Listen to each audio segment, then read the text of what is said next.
Hey everyone, Wolf Lord Rho here. Today we're talking the Arks of Omen event, having a little speculation and discussion on where it all may be heading. What has the prophecy told us? Obviously we will be discussing the first chapter of the Arks of Omen event, Abaddon, so a spoiler warning to begin. But with that said, let's just jump straight in. So we're comfortably into the Arks of Omen narrative now, and even from these first steps it feels certain that things are going to change in a major way. We had a discussion on Dante's mysterious finding on one of the Arks earlier in the week, and today we're focusing on the wider picture, attempting to decipher where it all may be heading. Now, the first installment of the Arks of Omen event has kicked off with a very ominous dream or prophecy, and it certainly appears to be some form of hint or tease on the narrative to come. Yes, there could, and most likely is, red herrings within it, but it's the best thing we have to go on so far. For anyone who missed our Dante discussion earlier in the week, I have avoided any spoilers that may be out there so far, so I have absolutely no idea on what is actually going to happen. For me, this is one of the best aspects about these events, the fun and speculation on where it all could be leading. To briefly summarise on what's happened so far, the new character Vashtor the Archiphane has entered the narrative. Offering Abaddon a mutually beneficial allegiance, Vashtor is a demigod of sorts, not quite on the same level as the ruinous powers, but he wants to be. He wants to elevate himself to be the fifth chaos god of the Pantheon. He is the master of the Soul Forges, and is essentially the arms dealer for the ruinous powers' great game. His realm manufactures the demon engines their forces use for their wars, and as such the gods all pretty much leave him be, because if one would turn against him, they lose out on his weapons, giving their free brothers a big advantage. So it's all a bit of a precarious stalemate. They don't necessarily like Vashtor, but they need him, and there's too much to lose by turning against him. Now, Vashtor's offer to Abaddon is simple. Let's work together to complete this prophecy, finding a weapon of fate-changing power, giving us both what we want in the process. Abaddon, as you would expect, doesn't trust Vashtor, and is wary of any deception, but he goes along with it anyway, as he's fairly confident he could kill Vashtor if he needs to. And thus, using Vashtor's power, they use Space Hulks within the Imperium to create the Arks of Omen, instilling them with demonic power, filling them with Abaddon's forces. They send them out across the galaxy to find artifacts that can be used to make the key. And well, that's where we are. Now, the prophecy itself begins with a figure witnessing the sky burning, the stars falling, and them sinking to their knees in the ashes, knowing that this is the end of them, of everything. And I'm not going to lie, at first I did think this could be a reference to the Emperor. Admittedly, I do have him on the mind most times, but mainly because his death really is the end of everything. I know this is the end of me, of everything. Could it be an interpreted vision of the Emperor? From that line I couldn't rule it out. It then goes on to mention that in this moment they are seized by revelation, another name for the Emperor. The revelation is the knowledge that they can stop it all from happening, stop the stars from dying and the galaxy ending. So maybe it's not the Emperor, Maybe in some way it is. I certainly got strong vibes from him being involved in these initial messages. It wouldn't surprise me for an Imperial character to enter the narrative in a later chapter, chasing the exact same quest as Abaddon and Vashtor. That Abaddon is not alone in his pursuit of the key. Now, outside the prophecy, it does mention that some artifacts have already been found by Abaddon's forces, and that they are actually physical artifacts. So this put a bit of a stamp on the way my mind was leaning, as I was very much feeling like this could all revolve around the Star Child theory, which we know has been reintroduced into the lore within the Dawn of Fire series. That would most certainly have fate-altering consequences. However, with the artifacts being physical and not people, I guess that's simply not the case.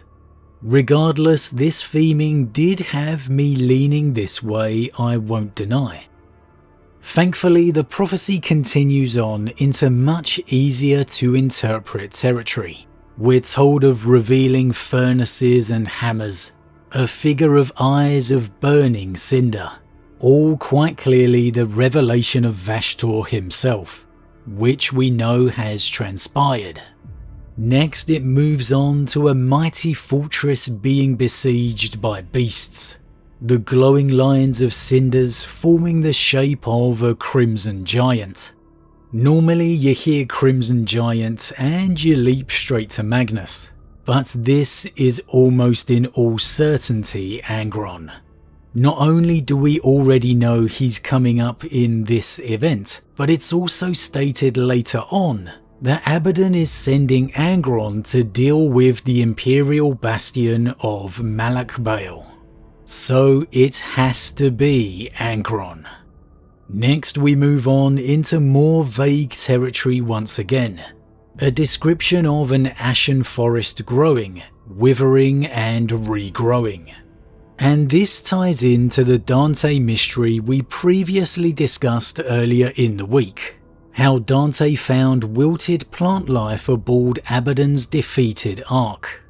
As I said in that earlier discussion, I know there's a lot of speculation out there that these references are for the Exodites. And maybe they are. I'm just not sure I'm ready to jump on that hype train yet. I know Exodites are far more tied to nature than their Craftworld kin, and this does indeed sound very Wood Elf Sylvaneth-esque. But the descriptions in Dante's findings clearly mentioned bolter fire and wounds from a great blade. Something that just doesn't ring Exodites to me. And surely that mystery is tied to this prophecy. Maybe it is the Exodites, I just don't see enough to go there yet. After this, the prophecy mentions an ancient knight kneeling on the field of victory, and he's weeping cinder tears. The cinder tears to me implies a victory at great cost, almost that it wasn't a victory at all. And this ancient knight, yes, your mind leaps straight to Lion L. Johnson, who was referred to as the knight throughout the heresy. Is this field of victory instead a blaze of devastation? Is this a way of bringing the lion back? Because the Imperium ends in a worse state than it already was, thus enabling the return of another loyal Primarch outside the law, because the Imperium doesn't become too on the front foot, that in reality it's more devastated than it already was. If not the Lion, could it be the Fallen, Cypher, Luthor? I certainly feel a Dark Angel connection, seeing as the following lines of the prophecy reference a circle within a circle, within a circle, inward and inward until at their heart, nothing. I mean, come on, circles within circles? That's got to make you start thinking Dark Angels. Their levels of circles and secrets, The Deathwing, the Ravenwing, keeping all the truth hidden at its very centre. Of course, like I said at the start, we can't discount very intentional misleading, and the mention of a knight makes you leap to Lion L. Johnson, so then the circles obviously begin to feel like Dark Angels. This could be a very intentional red herring, actually having nothing to do with the Dark Angels at all. However, given the reveal of Azrael back at Christmas, I'm willing to stick with the Dark Angels for now. We know they must be involved to some degree one way or the other. Next, the prophecy finishes with the key being found, the keyhole being the remaining stars in the sky coming together, all very ominous and mysterious. A question is asked of what has been imprisoned, and what will be unleashed, and whomever this key wielder is, they realise they've been used, but they unlock the lock anyway, instantly becoming engulfed in fire before dreaming again. As I said at the start of this, it all still really evokes similarities with the Emperor for me, everything ending with their death, being engulfed in flame, and then being reborn in the warp. Even the chase and hunt for the keys feels very Star Child-esque, as I said. It's just the finding of those very physical artifacts that makes me concede I'm most likely wrong, but I just can't shake that feeling. In sticking to what we know, we have the arrival of Vashtor, the siege of Angron to come. But then it all moves into very intriguing mysterious territory. The mysterious forest, the arrival of a knight. For me, it all feels very Caliban-y and Dark Angels at the moment, rather than Exodites.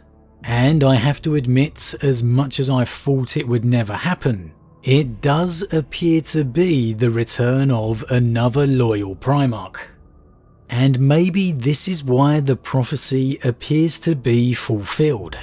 That fire will engulf the galaxy.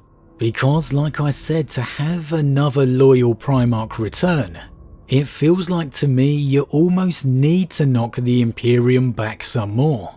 Particularly if it's the Lion.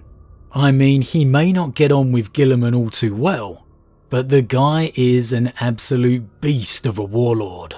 He would carve his way through the enemy and wouldn't stop for anything.